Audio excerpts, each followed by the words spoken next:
Hello, everyone, and welcome to Who Are You Blogging For? I just want to give a quick caveat to those here and to anyone watching the recording. I do have a really bad cold, so if I have to pause to drink water and or have a coughing fit, that might happen, but we're going to power through anyway. I just want to give you a heads up. So with that, we are going to dive right in, and I'm going to start sharing my screen and get this slideshow up and running. Can everyone see my screen? Thumbs Yes. up? Yes, awesome. And we can do a slideshow if my computer will cooperate from the beginning. All right, so I do want to talk about who are you blogging for, but with a very important caveat, this is not just for blogging.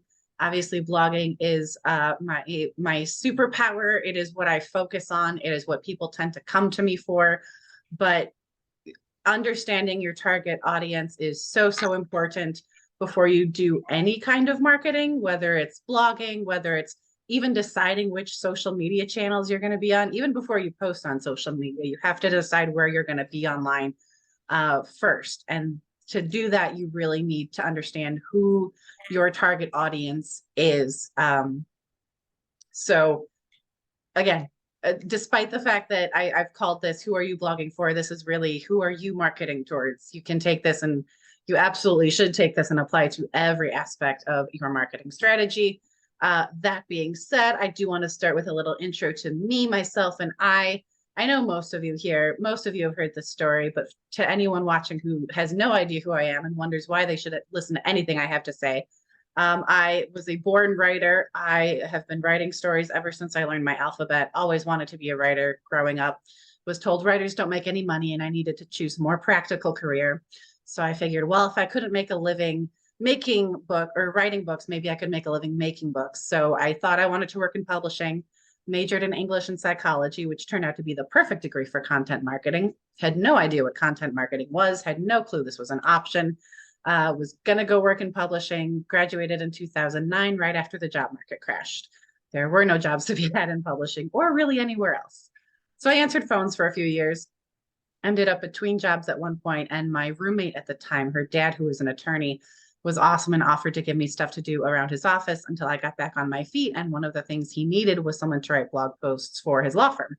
And he knew I had a strong writing background, so he offered me the gig, and I was more than happy to get paid to write. So I jumped at that chance. I said, yes, please. And went right ahead and into that. So started writing a blog post for him and then for an associate of his and then for some friends of mine. Did eventually get another day job, kept writing on the side. And it just kept growing until I couldn't really do both anymore. So I decided to go ahead and do this full time and quit the day job about 8 years ago now. So I went ahead and have been learning more about marketing strategy and SEO as I went along. The more I learned, the more I did this professionally, the more I learned you really can't have one without the other. They all work together. And a big part of that is who is your target audience? That is one of the first questions I always ask a new client when I start working with them is always who's your ideal client? And some people can come back and give me a whole marketing persona and it's great. And some people have to think about it for a while. And sometimes that takes some more questions and digging more into it in order to really get a good answer out of them. So this webinar will hopefully give you a really good idea of who your target audience is. So the next time someone asks you that, you can have an answer ready to go. Now it's gonna, come on. There we go. I forgot to add text to this slide, but I did want to talk a little bit about why your target audience is so important. It's because there are now 8 billion people in the world, right? And if you try to, first of all, you can't work with everyone. You can't serve everyone. So let's start there. But even people who I think who think they're narrowing down by saying, I work with small business owners. There are a lot of small business owners in the world, and more than ever before now that we've had this pandemic, as a whole bunch of people quit their jobs and started small businesses. So even that is not really narrow. That's still a really, really broad category. You have to get as narrow as possible so that you have a really good idea of who your target audience is and what interests them. What is their pain point? Always, always start with the problem you are solving. And then from there, you can go, who are you solving that problem for? What other pain points do they have? What other interests do they have? We'll cover that more in depth, but I hope most of you have heard the saying that if you're trying to market to everyone, you end up marketing to no one because what you're marketing doesn't really resonate with anyone. I heard a really interesting story about Subaru targeting lesbians in their marketing. And they did it in really smart, really specific ways, almost like in coded language, where like if you were part of that community, you got it. But if you weren't, it completely went over your head. So and it worked for them, right? So that's a lot of how they built their target audience. And got a lot of sales out of that. So it works if you can figure out what your audience cares about, not just the problem you're solving for them, but other issues that they care about as well. And if you can include that in your marketing, it's going to be so much more powerful because they will go, oh, this brand gets it. This person gets me. This is the person I want to work with. So that's why it's so important. So now this is a lot of text. I know it's overwhelming. Feel free to take a screenshot, write some notes. We will spend a fair amount of time on this slide, so don't feel like you have to jot everything down all at once.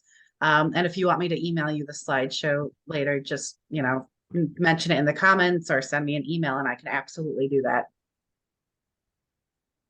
This is just a list of things that you need to include in your marketing persona when you go ahead and create that persona. First up, a photo. Obviously, I did use a photo of myself as an example. You can do a drawing if drawing is your strong suit. You can even use a stock photo. If you really have a favorite client that you love working with and you want to use their photo as your target audience, in your marketing persona, go ahead and do that. But you really want to be able to picture the person that you are creating content for, that you are marketing to when you start your marketing. So that starts with a photo. It starts with a name.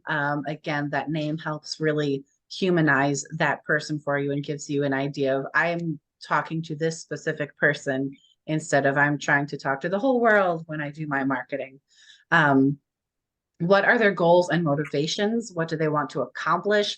Specifically as it pertains to the problems you solve for them. So, if you're like me and you help them with your marketing, and they have goals to lose weight, like that's great, but you can't help them with that. So do try to stick to the things that you can help them with. Their personality, are they introverted? Are they extroverted? Do they attend networking events? Are they more likely to hang out on social media? Do they prefer emails or phone calls?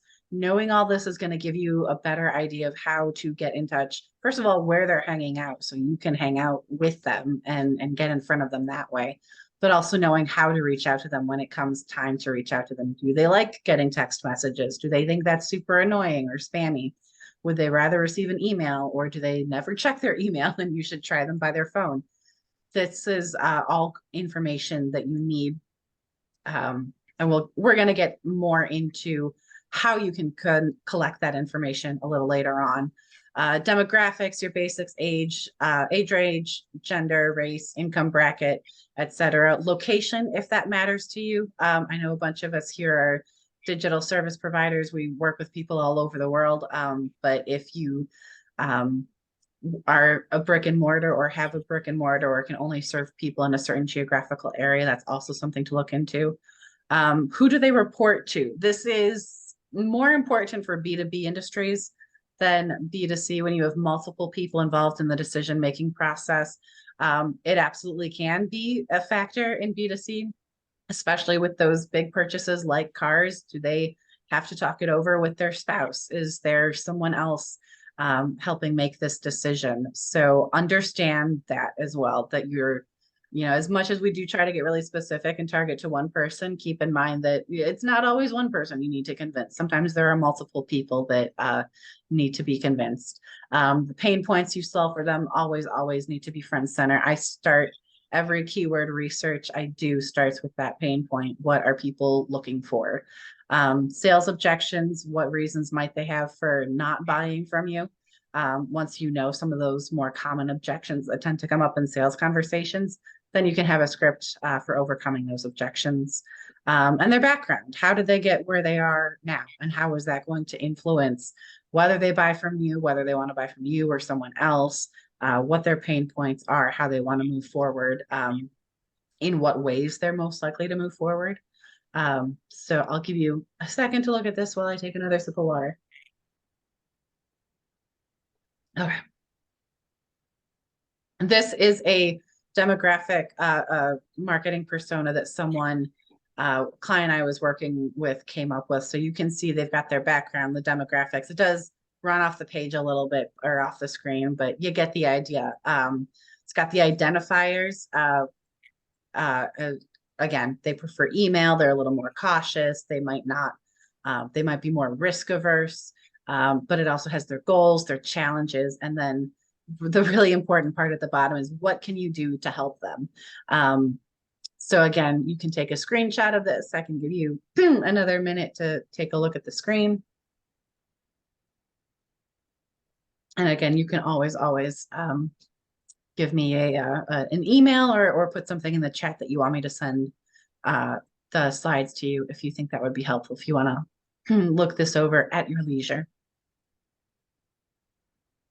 All right, so now let's get into how to identify, how do we get all this information on people? Because it's great to say you need to know all this, but actually getting that information is another story altogether. So I always start with, who is your favorite client? Who are those people that you just love working with? I know we're not supposed to have favorite clients. You don't have to tell your other clients that sometimes you play favorites.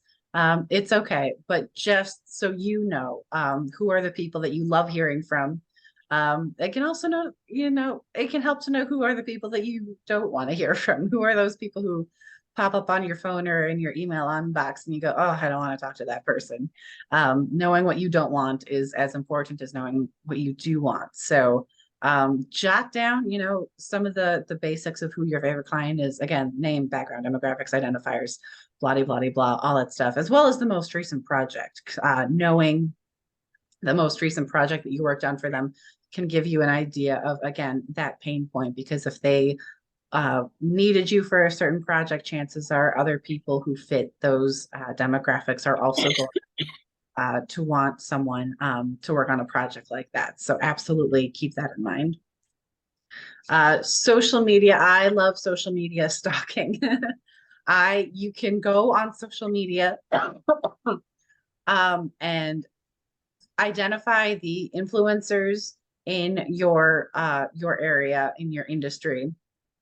Figure out who else they're following on social media, but also figure out who else is following those influencers. So, for example, Julia McCoy is another great content marketer who's had a great content marketing company that she built. I think she just created a second one.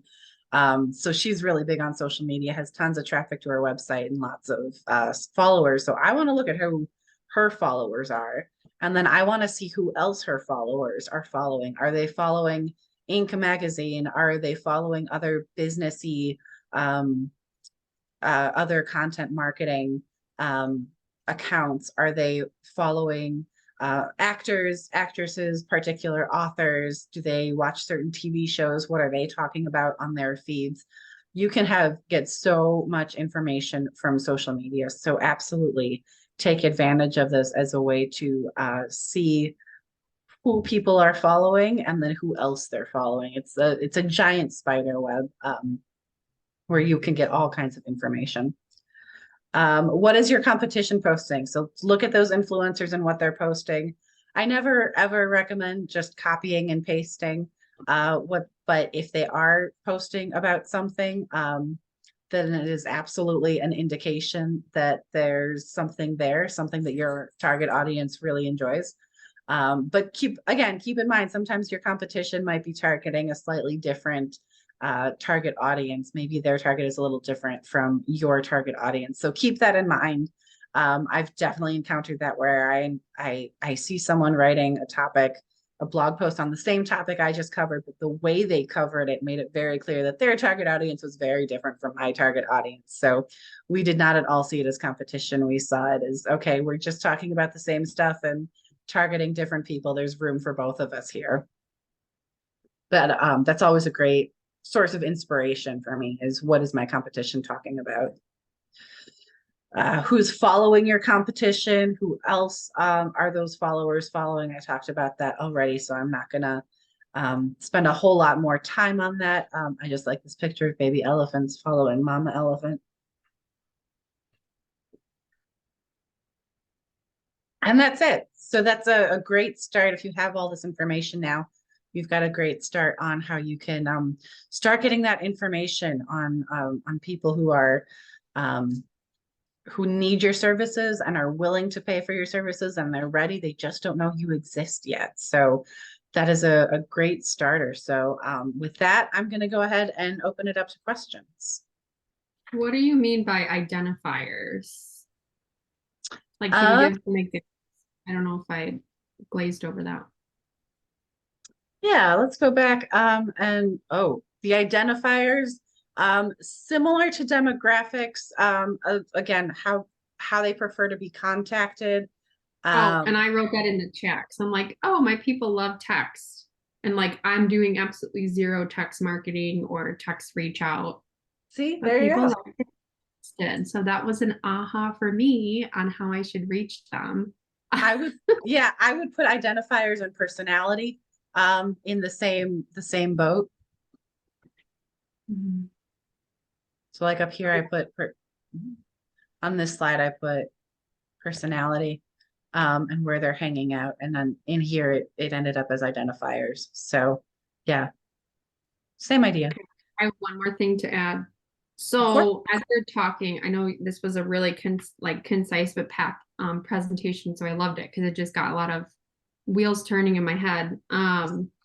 I realize, I don't know if anyone else does, but when you start to post, especially when it's like a really spur of the moment post, like it's not something you're doing like in your marketing dashboard or like, in your planner or your scheduler, if you're kind of like, oh, I really want to get this out, I find myself feeling a squeeze of competition. So I almost write things because I have an urgency that other people are doing it.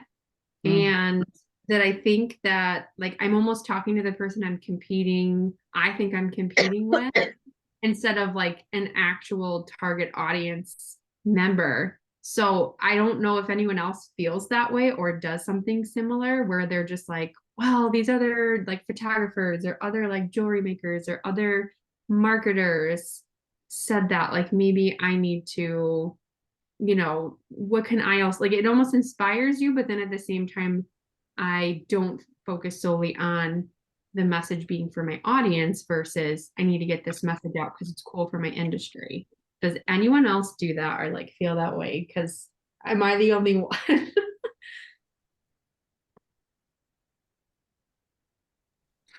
Sorry, if I can breathe for a second, I would love to answer that question. Can I jump in? Because I've got just Absolutely, go ahead. Sorry, Alison, just give you a chance to grab some water. So one thing that I've learned slowly, I'm always slow to the party, but whatever it is you are thinking of, that golden nugget that is fresh in your mind that surely no one else has thought of, I guarantee you someone else has. Someone else has already spoken about it. Someone's already written about it. They've probably built a business around it. So take the time to kind of get it right. I wouldn't rush anything. It would be great to be the first out of 8 billion to have come up with an idea. The chances of it are pretty slim. My wife and I, we come up with all sorts of nonsense whilst when the kids are in bed and we're watching TV. We're like, God, this is the greatest thing ever. Look online. Oh, there's millions of people doing it already. So I think taking the time to just make sure that what you're producing and what you're putting out there is of a good quality, high standard, kind of sets you apart, I think, rather than rushing it and trying to get it out. And I definitely run into that, especially working in the world of SEO, every time Google comes up with a new update, I feel like I have to cover that update right away. So yeah, absolutely. Yeah. But it was interesting because I thought about if I'm not thinking of that person, that picture, that ideal client, who am I thinking of? And I guess that's just also a question for all of you is like, who do you really think of? Are you writing for yourself? Right? Are you writing for, your coach? Are you writing like who are you putting these things out there for? And is that specific enough to guide you to make a compelling message, So I just wanted to share that as like an aha that I took away, because I get in that trap too, quite easily.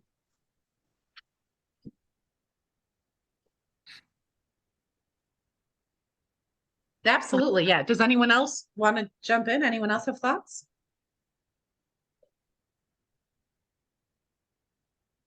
Any other questions for me?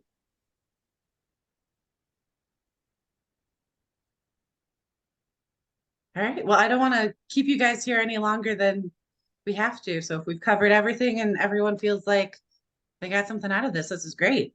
You will get emailed a link to the recording tomorrow. So if you go back and think, wait, what did she talk about there? You can always watch the recording. So other than that, thanks so much for coming, everyone. Thanks, Allison. Great job. Yeah, Thank thanks, you. Alison. Thanks, Allison. Oh, you're very welcome. I like that, Aaron. Cool. Oh, and I can stop recording.